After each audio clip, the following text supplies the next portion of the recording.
সাতক্ষীরা বাংলাদেশের দক্ষিণ পশ্চিমাঞ্চলের একটি সম্ভাবনাময় কৃষিভিত্তিক জেলা। উর্বর মাটি, অনুকূল আবহাওয়া ও পরিশ্রমী কৃষকদের সমন্বয়ে এ জেলার কৃষিখাত ধীরে ধীরে নতুন উচ্চতায় পৌঁছাচ্ছে।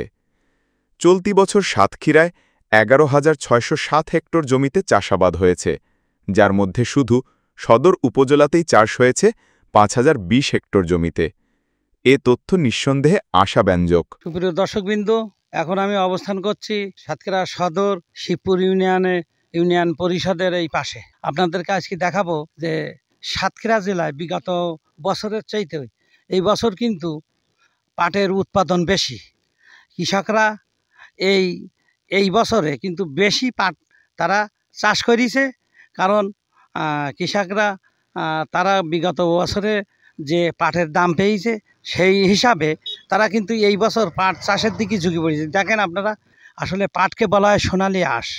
এই পাট কিন্তু এই পাট বিদেশে রপ্তানি করে আমাদের প্রচুর টাকা কিন্তু আমাদের রাজস্ব আয় আসে, এবং পাটজাত দ্রব্য দিয়ে তৈরি হয়, এবং পাট একটা পরিবেশ বান্ধব একটা ফসল যেহেতু, এবং লাভজনক, তাই কৃষকরা কিন্তু এই পাট চাষের দিকে এই বছর বেশি ঝুঁকি পড়েছে। দেখেন এই ধারে, দেখেন রাস্তার এই ধারে, এইখানে দেখেন এই পাটগুলো ওখানে কেটে রেখেছে।